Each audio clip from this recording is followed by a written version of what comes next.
Hey there, School of Tomorrow friends. I want to start with a new personality on the world stage for me. Her life was, you could say, only partially declassified through various newspaper accounts until 2007, when a lot more, I gather, was released about her work, and she does play an important role in both world wars and during Prohibition.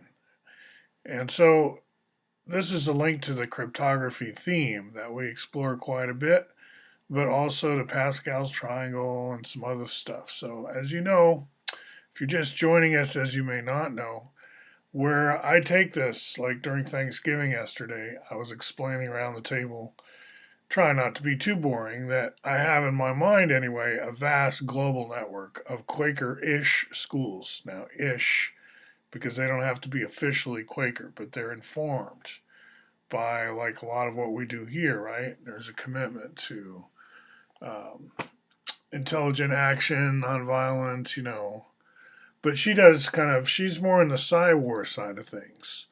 And she fights with Al Capone. In other words, she testifies against his network. And on the other hand, Bucky Fuller talks about how he can understand Al Capone. He knows the guy, and he kind of says it in such a way that, I have trouble hating these people because I can see if I were the same kind of bot as they were, like I've been programmed this way, I would be like them. In other words, he's got a lot of empathy, the Bucky character, which is helpful. It helps him too not get too into a moralistic approach where it's all about good guys and bad guys and who are the bad guys, who are the enemy. A lot of people, they don't want to even start to entertain your narrative until they can get a good picture of who's they're going to get to fight. And then, okay, well, maybe they're going to be on board based on that.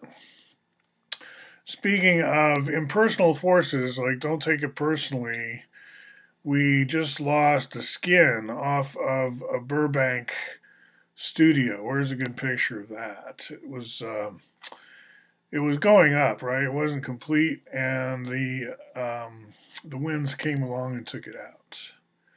So this is going to be in a facility in support of the MSG Sphere in Las Vegas. This is a proposed one for somewhere in London, but it's been an interesting thread on the TrimTab archive. And so we're talking about that MSG. See, this just burned down. Now, where's my picture of the catastrophe? I think my sister is the one who brought it to my attention. So let's see where I comment on this tragedy, you could say. I mean, I don't know if they just have to start over or scrap the whole project or just put the skin back, a new skin or whatever. I'm not sure. There we go. There's the problem. So, anyway, going further back, working with David Koski will be my other theme for this video. He came up with this very cool cuboid where you can express the dimensions. A cuboid is like a cube, but not every length is the same, like with the cube. It's all right angles, but you get to have square root of 1, square root of 2, square root of 3, square root of 4, square root of 5, square root of 6, and square root of 7 in there as diagonals. Could be the body diagonal of square root of 7, face diagonals, and so on. So then take this apart and compute tetravolumes. Tetravolumes is something we do here on this channel. It's the Buckminster Fuller alternate paradigm, IVM instead of XYZ, and so on. And that's the other thing that we've been studying just in the last few days. You've got this way into the topic of a tetra book, which is just 3 components: 2 covers open flat on the table, and a single page, same dimensions, equilateral triangle edges, 2R or 1D. Now when the page is straight up, as you can see, the longest edge, all the edges are going to be D except for this one, which we will say is square root of 6 or second root of 6 over 2. Or tell your users that all the edges are 2 2 are 2 radii, and then this length will be just simply second root of 6. So in either case, we want to get a special volume back, we're expecting. And we're going to use Piero della Francesca's tetrahedron formula, which comes from the 1400s sometime. It's quite famous, quite old, quite well explained, or at least sketched out here in mathpages.com. So we're taking a look at that for reference, and then in GitHub here I've saved preliminary results where we put that side by side, Piero's formula with Gerald de Jong. So we have PDJ for Gerald de Jong versus PDF for Piero della Francesca, sorry. And they don't give out the exact same volumes at first for two different reasons. The first reason is PDF is, of course, got cubic volumes, and Gerald's has Tet comes out natively in tetravolumes, right? A unit tetrahedron. Now, what is its size then relative to a unit cube? I mean, I get that we have 2 units for different volume systems. One is the unit tetrahedron, one is the unit cube, so there's 2 different shapes here. But how do they interrelate to each other? And is there a way they have to relate to each other? And I would say no, it's a design decision. Speaking of design, talking about design, that video about Elizebeth Friedman, which was spelled wrong in the DVD menu, by the way, led me to another font-related movie. By font-related, I mean she started out looking at individual fonts on Shakespeare's original work, looking for signs that there was a code there based on the font. And Glenn, who's my teacher on all things cryptographic, or who he used to work at the NSA and stuff. I talk about him here sometimes. He's a neighbor. And he also gave me this Helvetica documentary from the local library, and that reminds us of design. That's such an important component of our living situation. We don't just take it in, we design it going forward. We're always doing that. We're always designing. And this creates different communities of designers. That was a tensegrity just there. So like there's a tensegrity community, there's like modeling community, which can use actual toys for kids, and modeling could be the same kits like for Zome. Then there's like physics community.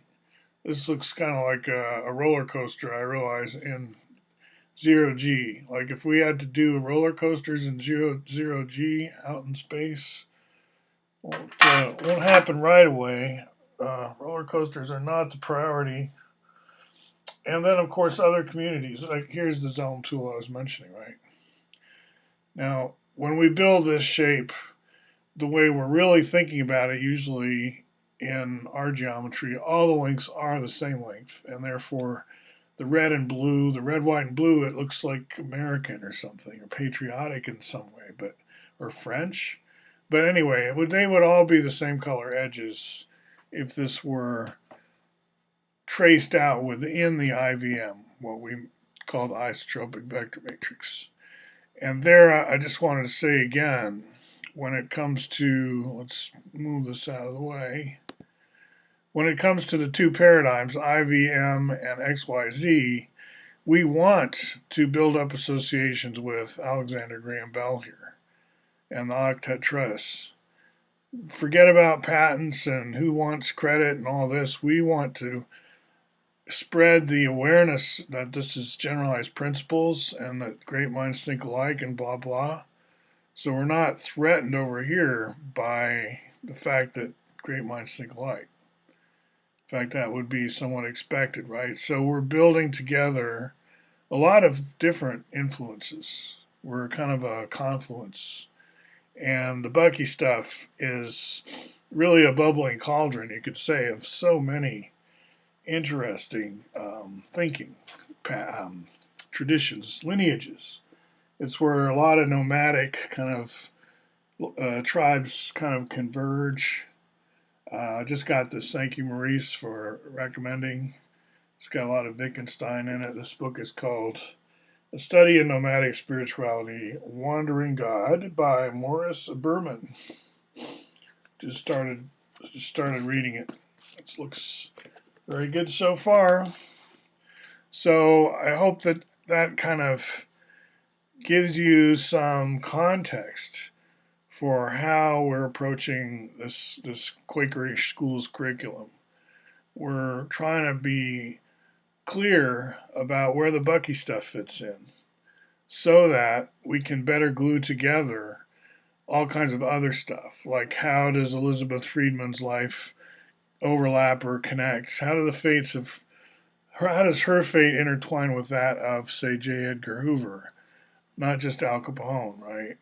How do these scenarios overlap? And like, if you think of it as a computation, which we do in synergetics sometimes, everybody's lifetime world-line scenario is like a spiral around the sun.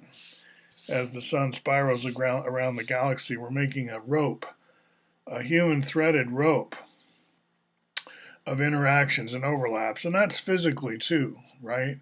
But metaphysically, with the internet and so on, we're not necessarily getting up out of our chair in order to communicate with one another. We can do that from our nerd caves. That's what I was talking about too.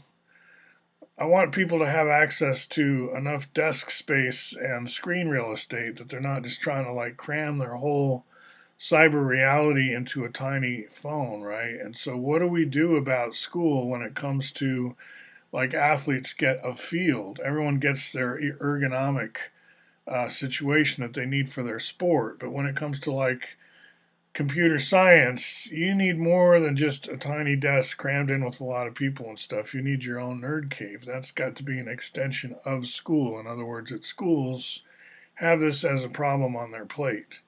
How and where to provide enough space so you can have in your high school a dashboard like this one, where you're looking at Jupyter Labs and you can't easily do any of this on just a little phone, right? And really, one screen might not be enough. You might want to have two or three. And you see everyone on YouTube seems to have these kind of studio/nerd caves, and you want one. And I'm saying you should have one. That should be part of what school is aiming to provide for you. And so that's another whole talk we can have. But rest assured, these materials are here waiting for you, sitting on GitHub, and you can, clone them and run them yourself, elaborate on them, it's all open source, copy left, and so forth. All right, so talk to you very soon. Thanks for listening.